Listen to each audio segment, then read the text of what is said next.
সবার প্রথমে প্যারেন্টসদেরকে hats off জানাই। আমাদের উপর ভরসা করে এত ছোট ছোট বাচ্চাদেরকে যে পাঠিয়েছে, সত্যিকারে হ্যাটস অফ।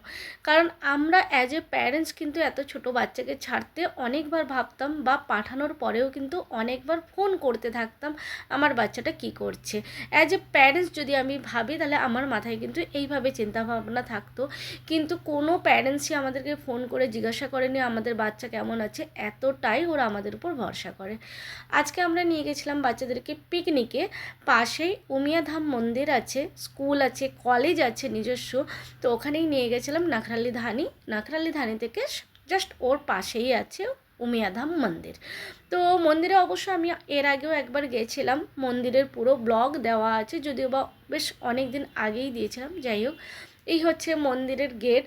ভেতরে মন্দির, স্কুল, কলেজ সব থাকার জন্য ওদেরই বাস সব লাইন দিয়ে দাঁড়িয়ে আছে। অনেক বাচ্চা তো অবশ্যই আসে। তো বাচ্চাদেরকে নিয়ে গেছিলাম, তারা ভীষণভাবে খুশি হয়েছে। সবসময় যে ক্লাসরুমের মধ্যে পড়া, তার থেকে একটু বাইরে, একটু আউটডোর হলো। আর সবথেকে বড় কথা, আমি যেটা বারবার আমি ফিল করেছি, সেটাই তোমাদের সাথে শেয়ার করছি, যে বাচ্চাদেরকে ছেড়ে দেওয়া। আমরা অ্যাজ এ প্যারেন্টস কিন্তু এত ছোট বাচ্চাকে ছাড়তে চাই না। সেই জায়গায় দাঁড়িয়ে অ্যাজ এ প্যারেন্টস ছেড়ে দিয়েছে আমাদের উপর ভরসা করে, সেটাই হচ্ছে সবথেকে আমাদের কাছে বড় পাওনা বলে আমার মনে হয়। আমাদের 3টে ভ্যান গেছিলো। তো 3টে ভ্যানে এবার বাচ্চারা নামবে, এবং প্রত্যেকের শ্যুজ আমরা কিভাবে রিমুভ করিয়েছি সেটাও তোমাদের সাথে শেয়ার করছি। সমস্ত কিছু সিস্টেম্যাটিক্যালি করেছি, যেহেতু ছোট বাচ্চা একদম, তোমরাও বুঝতে পারছো। তো সেখানটায় দাঁড়িয়ে সব কিছু সিস্টেম্যাটিক্যালি আমরা করার চেষ্টা করেছি। আমরা স্কুল থেকে চিটে নাম লিখে নিয়ে গেছিলাম, 2টো করে নাম লিখেছিলাম 2টো শ্যুতে রাখার জন্য। তাতে করে কি হয়, সমস্ত বাচ্চাদের শ্যুজ সাইজ প্রায় একই রকমের, হয়তো একটু 19-20 হবে। আর দেখতেও যেহেতু একই রকম, তাই মিসপ্লেস হওয়ার চান্সটা বেশি থাকে, যাতে এদিক ওদিক এর বাচ্চার জুতো অন্য বাচ্চা পড়ছে এরকম একটা যাতে না হয়, তার জন্য আমরা সিস্টেম্যাটিক্যালি করার চেষ্টা করেছি।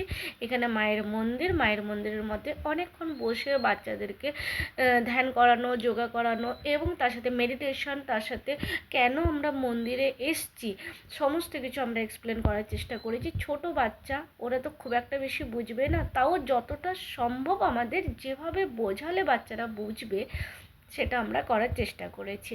আর বাচ্চারাও সত্যিকারে ভীষণভাবে খুশি ছিল যে একটু অন্যরকম আজকে একটা দিন। অনেক বাচ্চা তো রাত্রে ঘুমায়নি, সকালবেলা ডাকতে হয়নি। অ্যাজ এ প্যারেন্টস এসে বলছে যে এতটাই ক্রেজ ছিল সকালবেলা, যে বাচ্চাদেরকে ঘুম থেকে তুলে তারপরে স্কুলে পাঠাতে হতো, সেই বাচ্চাদের কিন্তু আজকে ডাকতে হয়নি, ওরা নিজের থেকে ঘুম থেকে উঠেছে। সত্যিকারে এইগুলো বাচ্চাদের তো অবশ্যই বিশাল পাওনা, আর আমাদের কাছেও একটা স্মৃতি হিসেবে থেকে যায় যে হ্যাঁ ভালো লাগলো। তারপরে সমস্ত বাচ্চারা মন্দির থেকে বেরিয়ে এলো, যে যার জুতো যেভাবে রাখা ছিল, ক্লাস ওয়াইজও রেখেছিলাম। নাম তো লেখা ছিল, তারপরে ক্লাস ওয়াইজ রেখেছিলাম, যে তাতে খুঁজে পেতে সুবিধা হবে, কারণ সবাই ছোট বাচ্চা, সব বাচ্চাদেরকে পরিয়ে দিতে হয় জুতো। আর তারপরে আমরা চিটগুলো কিন্তু তুলে নিয়ে ডাস্টবিনে ফেলেছি, সমস্ত জায়গা ক্লিন রেখেছি।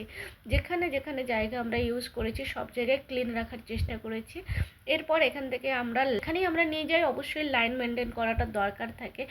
এখান থেকে লাইন মেনটেন করে আমরা লাঞ্চ করাবো, তারপরে অ্যাক্টিভিটি করাবো, তারপরে তারা খেলাধুলো করবে, সমস্ত কিছু করার চেষ্টা করছি।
অনেকে সবাই ভীষণভাবে মজা করেছে। তো তোমাদের কেমন লাগলো আমাদের আজকের ব্লগ? যদি ভালো লাগে তাহলে অবশ্যই লাইক কমেন্ট করো। টাটা বাই বাই, সবাই ভালো থেকো।